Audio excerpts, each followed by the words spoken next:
At dahil nga last day na namin dito sa Boracay, ayan, na-explore muna namin yung swimming pool dito sa hotel na kung saan kami nag-stay. At naabutan ko na nga dito yung tatlo, si Alkin, si Nong Jessie at si Eugene. Kamusta ang stay mo dito sa Canyon? Ang bongga ng energy, ha, in fairness. Well, anyway, alas 5 na kami nakatapos kanina, di ba? Hey, ikaw? Kamusta man ikaw? Ayun. Pagbugtaw pa lang. Ngengak. Dumi-dumi nga. Ay, ang ating landlady. Okay. Oh, last day nun naman this, ha? Paano ka mapunta mo sa hotel? Oh, ayan. Hey, ikaw, no? Kamusta man? Ay, bayad man. May photoshoot ngayon. So, ayan sila, oh. Diyos ko. Sulitin nyo.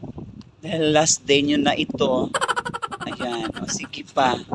Pak. O, 1, 2, 3. Pak. Ayan.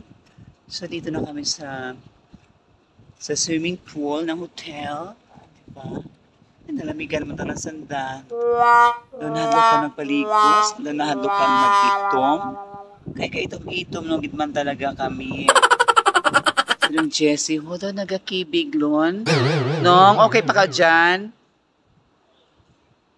Okay pa ka, Nong? Yan ang Miss Universe ng Alcantara. O, diba?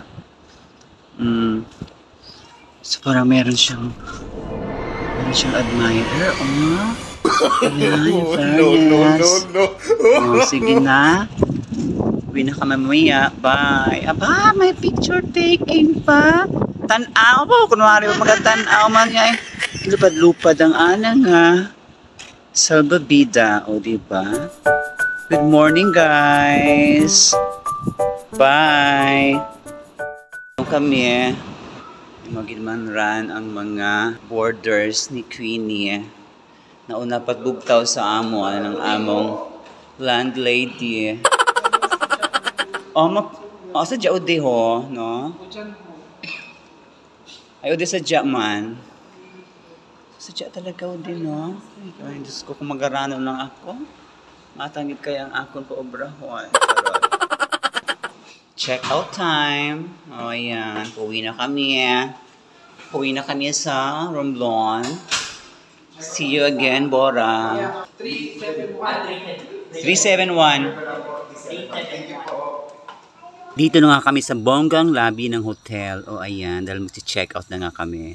Dahil last day na namin, ayan, sobrang nag-enjoy talaga kami. O ayan, sinulit talaga namin ang pag-stay dito sa hotel, di ba? Saya-saya. Ganda naman kasi talaga. Ayan yung harapan ng building, di ba? Laki-laki. Ang ganda-ganda. Nasa gitna, nasa likod ng beach ito. So, hindi siya nasa beach front. Ayan. So, medyo tago siya. So, ito dito yung mga sasakyan. So, nag-aabang na kami ng masakyan papuntang terminal. At ang sasakyan namin ay, ayan. O, diba? Bongga. Ayan na. O, eto na. Ganyan ang klase ng sasakyan dito. Ang daming ganito. A few moments later. So, dito na kami sa may terminal. O, ayan. So, etong mabubungaran mo kapag pupunta kang terminal ng Boracay. Diba? So, marami din kami, maraming mga tao. Ayan, no? Sure. Ang daming turista, local and foreign dito, oh. Nagkikipila. Siyempre, kukuha ng ticket para makasakay kami sa bangka papuntang Katiklan. O, ayan. Sige, pila lang kayo dyan. Kami naman dito ay manonood lang sa inyo. Diba? Ano kayang pinag-uusapan nila? Hindi naman sila English.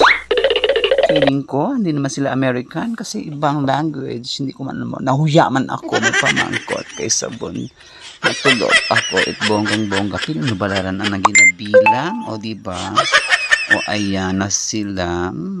Katinangkad. Siguro na yung mga mahahaba ang pasensya. O ayan. Native ng mga turista. Din ka mahalin, Nong? Ikaw, Nong, din ka manhalin? Ayan, pasakay na kami ng bangka mula dito sa Bora, papuntang Katiklan na yan. O, ayan. Dahan-dahan lang kasi baka tayo mahulog. Kapag nahulog ka, viral ka na naman. Thank you, Lord. At nakapwesto na rin. O, ayan. May pumapasok. Magwapo. Kaso nga si Kuya nakaharang yung ulo na yan kasi. O, diba? Oh. Ay, swerte ko. May nakatabi akong afam. O, diba? Kaso lang, hindi ata pansinin ng aking beauty. Pero sige lang. Maikling bakasyon pero nasulit.